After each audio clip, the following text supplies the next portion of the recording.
Welcome to Ask Earl Anything. This is the show where your questions make the show. I'm filming this again on a Sunday morning. Welcome to happy sunny Florida today. It's a beautiful day out and it's a beautiful Sunday. And I wanted to cover a few questions. I got a few questions from my last show. So let's start right off. My first question comes from Zach Drums. And Zach mentions Florida. He says, you have quite a few cymbals. Being that you live in Florida, do you play golf? That is one of my hobbies, and if I lived in Florida, I would play a lot of golf. And he goes on to say some other wonderful things. And then he said, what are your goals for this year? Is there a certain style or song you want to cover? So let's go with the first question about golf, and then we'll talk about goals for the year. So golf. I only play golf, Zach, when I have to play golf. Meaning I'm at a corporate function and it's a golf type outing, I'll play golf. I occasionally play golf with my son-in-law in New Jersey, Mark. When I go to Jersey, he likes to play. We play a nice little 9-hole club. But truthfully, I don't have any clubs, and I find it to be one of the most expensive hobbies to get into, and I find drumming is an extremely expensive passion of mine. So I'd rather spend my money on a new snare drum or heads for the kit or something else than spending it on in the golf courses down here in Florida, which we have a lot of beautiful golf courses here in Florida. Marco DeCiccio, my friend who did a couple covers on my channel and I did an interview with. Marco's an avid golfer and he just retired and he's kind of in semi-retirement. He works at a golf course so he can get some time playing golf for reduced rate or free, I don't know which, but we were talking the other day and he was going to work at the golf club and basically he was saying, yeah, you can't get on the courses this time of year, it's really busy because it's snowbird season down here in Florida, but he goes regularly and that's one way to do it. But golfing's not a passion of mine, but if I have to play, I play. I like to say I hit the ball. I like playing best ball best because I don't like keeping score. That's another thing I don't like doing. I'm pretty much a power hitter. I hit the ball hard, but it's the short game that I just have no understanding of how to really play it, So, but golfing's an interesting thing. Now, your other question was, what are my goals for covers for this year? And to be honest, I don't set goals too much, especially for covers. My covers are whatever I'm feeling that week. This was a pretty eclectic week this week. Just to give you a picture of what I do sometimes. I had some space after work. So I got done with my end of the day and I had like an hour and a half to mess with before wife came home and stuff. And basically what I did was a couple covers. One of them was the Hall & Oates tune. I had the small kit set up with 2 toms on it and basically played the Hall & Oates tune, Private Eyes. So that just came out. I was just trying to find something simple and quick and easy to do and I didn't have to think about. And it basically was 6 takes. 6 takes with a couple like short takes. I did start it and didn't like it, then it started. So it ended up being number 6 was the one I used. Quick, very quick. Then I did some, now this weekend I've done a couple swing big band charts. One is a 70s tune by a band called Chase, called Get It On, that's going to come out eventually, but it's with a big band arrangement. Then I did a big band arrangement of Greensleeves, and before this show comes out, I'm going to be premiering a cover of a song called Burning Down the House by Talking Heads. Now that's pretty darn eclectic if you ask me. I'm going from big band to Burning Down the House, and Burning Down the House was a really interesting tune to play because I was trying to get that really punchy tom sound that he had, that Chris Franz has, the drummer, and he used single-headed toms. He was a guy that used to take the bottom heads off or use single-headed toms a lot of times. And I'm pretty sure that track was actually recorded with some single-headed toms and a double-headed floor tom, which is what I had too. I had 3 toms up top, 8, 10, 13, and I was going for that punchy tom runs. It was actually me soloing over the song, it felt like to me, of course. It was such an eclectic tune the way he played it, and him and the percussionist in the band played it, that there was stuff going on all over the place, and it wasn't a straight groove song. So I couldn't get away with just playing a straight groove, which would have made me feel better. So I went the other way with it, and I played more fills, probably more fills than should have been played. But it was a lot of fun. I had fun with it. So I don't really think about my covers, when I'm going to do my covers, how I'm going to do my covers. What I think about really is what I'm feeling that week and what I want to play and what feels good to me. And sometimes it's what's easy to play. The Hall & Oates tune was kind of in my wheelhouse from playing wedding bands back in the 80s. It was one of those popular tunes. 70s music's easy for me. 60s music is easy for me. 80s music can be easy for me because I played a lot of it. I was in a lot of bands during that season of my life in my late teens, early 20s. Actually, late 20s, all the way into my 30s. I actually stopped playing club date type gigs probably when I moved to Florida at 40. But during the late 20s, mid 30s, I was playing a lot of gigs, a lot of fill-in gigs, and these are the kinds of songs that would come up. So they're kind of in me to play. It's easy for me to just pull it out of my back of my head somewhere. I might have played it on some bandstand somewhere. And as you know, I'm not a exact cover guy. Now, I do have some aspirations for the show. Ask Earl Anything is in its second year, and this show really works, has a good following, and people like it, and I've learned how to kind of label the show. I'm thinking about another segment that I want to add, and this trip I'm going away this week for a couple days. One of my passions is Modern Drummer magazine, and I've been reading it for a long time.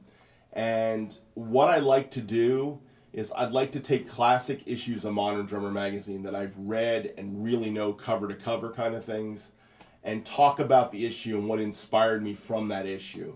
So this trip, I'm taking one or two of my classic issues. I'm going to bring it on the plane, and that way I can sit there and read and refresh myself with some of my favorite issues of MD. And then I want to do some kind of a Modern Drummer classic, review kind of thing, classic issue review. So that's my next goal to add as a segment to the show. I'll continue to do equipment things with Drum Talk and, of course, Ask Earl Anything.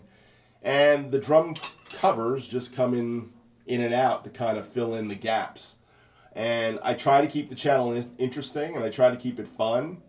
And I don't have any aspirations of getting anything or getting anywhere with this thing. It's just I have fun. As long as I'm connecting with the community, then I'm having a ball with it. That's why I'm doing it and sharing my knowledge. But I am looking for some new inspiration to share knowledge from. And a lot of my knowledge I share about things and about players comes out of Modern Drummer because I read 40-something years of Modern Drummer magazine. I will tell you the last few years of Modern Drummer has not been as good as it used to be. And I'll talk a little bit about that probably once I start that segment. But anyhow, Zach, two great questions, and I appreciate that so much. Now, I've got a Band-Aid on here, so I can't do my little thumbprint thing. So let's do my code. Let's go to number 2. Number 2 comes from Brian Corey. Thank you, Brian, for the question. He said, what is the difference between 2002 and Giant Beat alloyed and lathing? All right, that's a great question. The Giant Beat cymbals were the first B8 cymbals that Paiste put out. And the B8 alloy comes in sheets, where the Zildjian B20 alloy is cast, meaning they take this metal, they mold it down, they melt it down, they put it in these little briquettes, these little round briquettes, and then they roll it out. Okay? And it's not cast like the UFIP cymbals. UFIPs are really cast cymbals, okay? But the ingot that they make the Zildjians out of are cast. The Paistes, they make the metal and they pour it in, and then they turn it into flat sheets of B8 metal coming across the Paiste. So they basically press out the size of a cymbal, and I'm simplifying a process that Paiste has done, meticulously done, and then they they cut it to a certain size, then they pop the cup of the bell into it, and then they cut around it, and then they start the lathing and hammering pattern.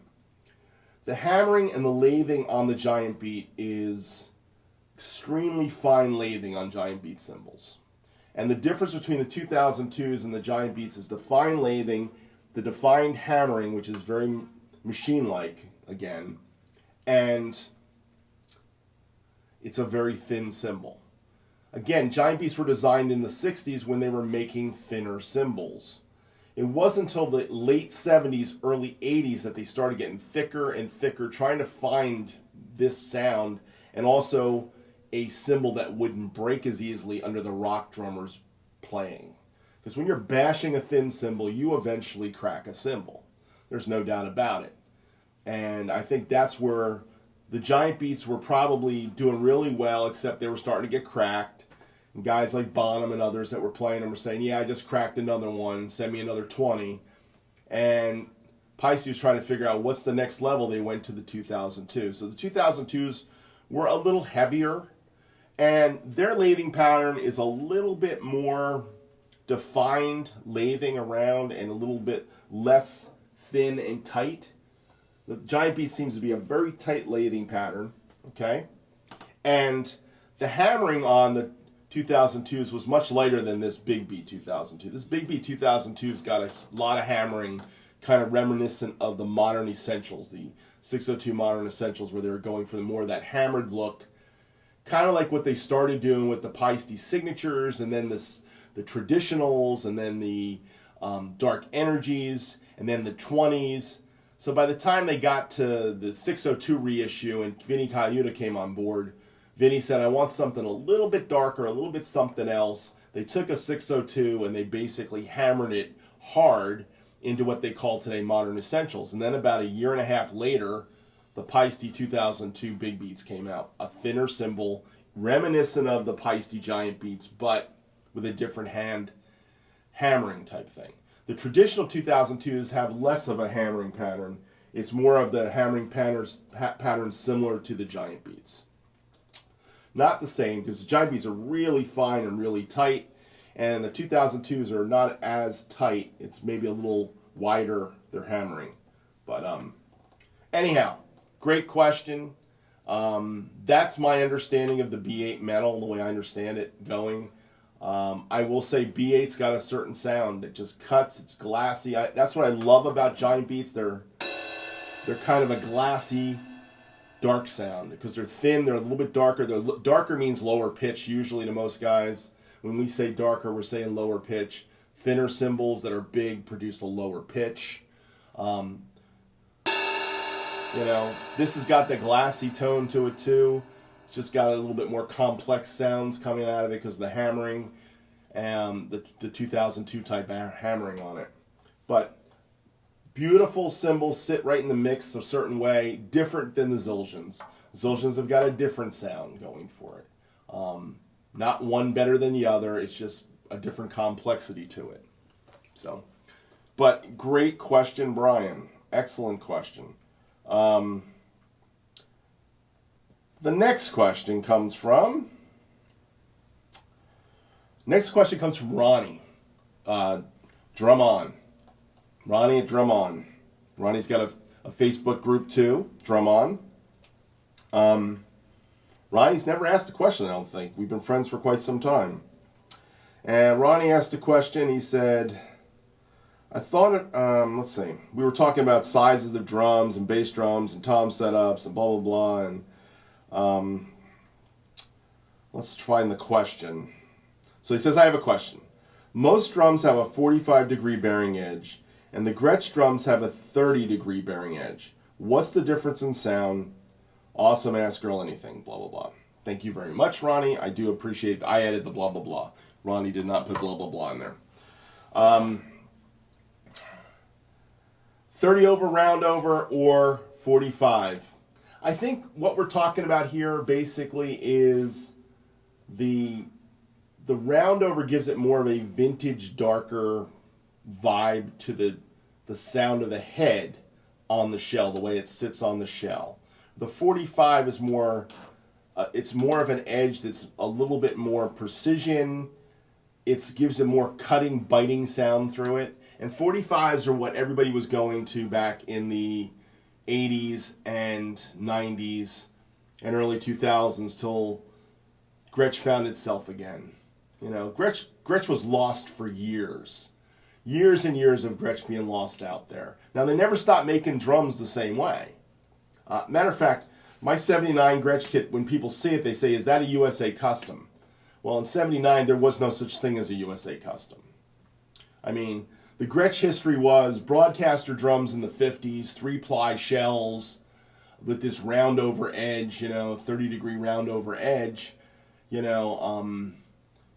thicker 3-ply shells, and then they went to a 6-ply jasper shell, which was maple gumwood, okay? And that maple gumwood shell with the round over gave a certain vibe to it with the silver sealer in it, and a lot of guys were playing it. A lot of the jazz guys play it. The greats like Elvin Jones, Tony Williams, Mel Lewis, Art Blakey, they all were playing Gretsch drums. It was the jazz bebop drum for a long time. Art Taylor, everybody was playing Gretsch.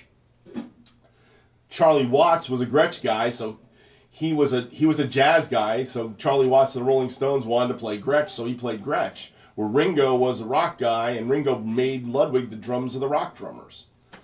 And the difference between Gretsch and Ludwig was the Gretsch shell was a thinner shell. So they had that thin shell thing with the round over edge and the die-cast hoops, which kept it very focused. And Gretsch developed a certain sound, and they didn't change their sound. Their sound hasn't changed all the way into the USA Customs. So the USA Customs today are still trying to make that great Gretsch sound of old, of the 60s and 70s and 80s. And the guys that made Gretsch famous were the studio guys. The studio guys loved the sound of Gretsch drums in the studio. They had a certain vibe to them. I mean, most studio drummers back in the 80s, they had a set of Gretsch drums, they had a set of Yamaha Recording Customs, okay? And they might have had a Ludwig kit, an old Ludwig kit with mahogany shells, or the maple, the classic maple with the re-rings in it, the vintage maple with the re-rings, because those were the classic sounds of rock and roll, the classic sounds of jazz. And of course the Yamaha Recording Custom was birch, so it was a different sound.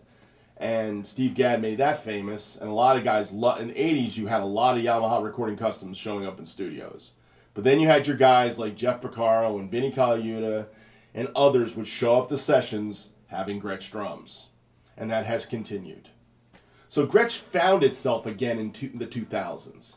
Somewhere around the 2000 to 2006, Gretsch had a distribution deal with Gibraltar, or Command Music. And basically that's when Fred Gretsch let go of the reins of the Gretsch Drum Company, and he basically let them run the business a little differently. So Command basically put out the Catalina Club, the Catalina Maple, the Catalina Birch, and they started making some drums in Taiwan while the USA Customs were being made in the United States. And they had to say, these are USA, they're custom drums, because they're made to your order, versus buying the stock off the shelf drums, the Renown series. And all these great Gretsch drums started coming out of Taiwan at a lower price, and guys started getting the Gretsch recognition again. But if you wanted to pay the big bucks, you were going to pay for the Gretsch USA Customs. Also, somewhere in the middle of that, the Jasper Drum Shell Company, or Wood Company, because I think they made more than drum shells, fell apart and dissolved. And Gretsch had no place to get their shells. So now Gretsch had to have that formula of the Jasper shell made in the United States by another company.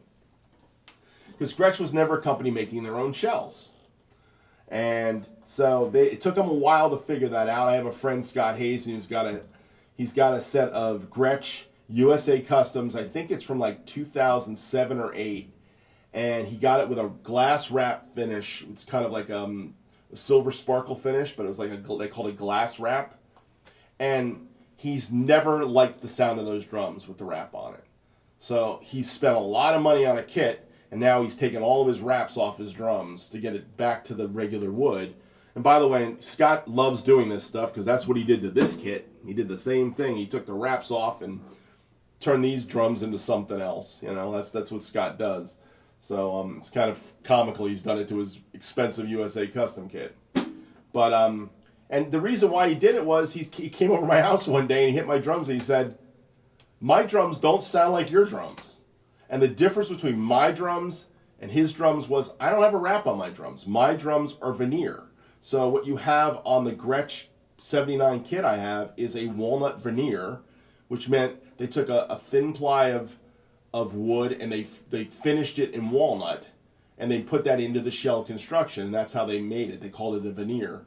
So the best ply on the top of the shell was the finished ply.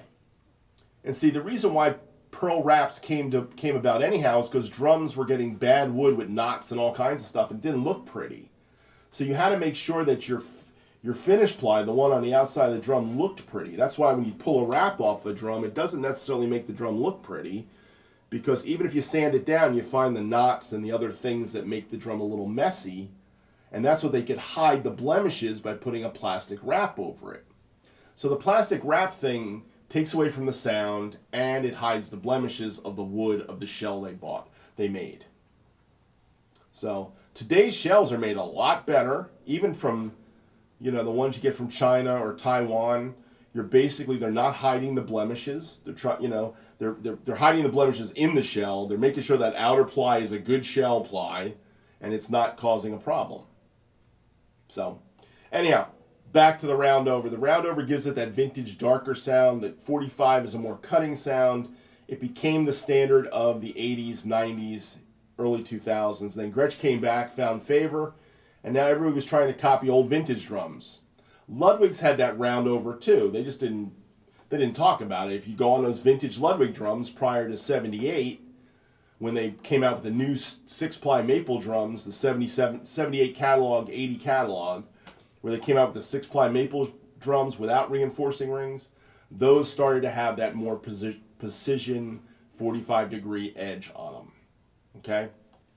So Gretsch coming back into existence brought the vintage roundover edge back in play, and everybody's trying to go for that sound again, because it is a sound guys love. So, but thanks for the question, Ron. That was an awesome question. I've got one more question today. This comes from Stephen Anthony, and Stephen says, he says, "Hey Hammer, any possibility you can do a video on cymbals that you can bring to a gig that is more of an acoustic theme, like you would bring a splash cymbal, or a ride, or crash, or acoustic style setups?" So I think he's talking about really small kits with small cymbal setups. I would say the smallest cymbal setup I would really play on a gig where I had to play lots of music would be 2 cymbals. Set of hi-hats and one of these 2 cymbals right here, or my 22-inch Carope. The reason for that is this is a great crash ride. This is a 20-inch crash ride. This is a 22-inch crash ride. Okay? And I could take that cymbal away and all night just play crash back and forth.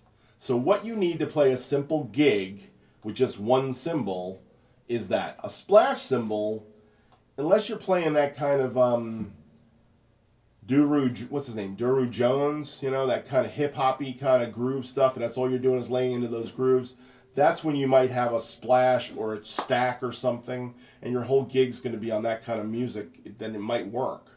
But if you're playing any kind of a lot of different styles of music where you need crashes and rides and hat sounds, then I wouldn't be able to do that. And plus, that's not the style of music I can really talk to. So I don't know if that's where you're going with that. A splash cymbal is always an accent cymbal, and that's an additional cymbal to my main setup. Really, my smallest setup that I've ever really enjoyed playing out is 2 crashes. 2 crash rides like this. A lot of times I'll bring this to church. These cymbals right here. 3. So you got a hi-hat and 2 cymbals. And that kind of works for me. Maybe a smaller crash and a ride crash, or it'll be a crash ride. That works for me. But that's my smallest cymbal setup. Truthfully, I don't really drop my cymbal setups very often. Now, I will tell you that this video that I'm putting out this week, Burning Down the House, there's no cymbals on it except for some hi-hat, and even the hi-hat's very minimalistic. I'm not sure I played, after I listened to my take of it, which is very original. My take is very much me. I'm not so sure the hi-hat's added to it, because truthfully, I think they overdubbed all that tom stuff over top of a steady groove. So maybe there was a steady groove on there originally, and then there was these toms and stuff overdubbed over top of the whole thing. That's how I think they did it, but I tried to incorporate it all. Anyhow, I don't know if I passed or failed on that, but I had a lot of fun doing it, so it's kind of me. It's a me song. But I left one crash cymbal up the whole song. It was right over here, and it was an 18-inch Armand thin crash. And at one point in the thing, I'm coming down the fill, and I wanted to go for the crash cymbal, and I held back and didn't hit the crash cymbal. So there's no crash cymbals, no ride cymbals on that song. It's toms and hi-hat. That's it, and snare. That's what makes that song. It's hard to play without cymbals. It's hard to think without cymbals, and if you got them around, you want to hit them. That's the truth. So if you're playing in a band where you have to be minimalistic with the cymbals, then you basically might want one and put it one place, and you try to not think about it and be tempted to hit it. But that was the fun part of that video, was the temptation of wanting to hit that cymbal all the time and not allowing myself to hit it. I don't know. You guys could tell me if I did a good job on it or not, because it will come out before this comes out. I can promise you that. Anyhow, I hope that answers your question, Stephen Anthony. Thank you so much for your question. Thank you all for your questions this week. I really did appreciate it, and your questions make the show. If I don't have questions, I don't have a show. Lately, I've been getting lots of good questions, lots of good feedback on my videos, so thank you so much. You guys have a great day. Take care, and I will talk to you next week. Bye.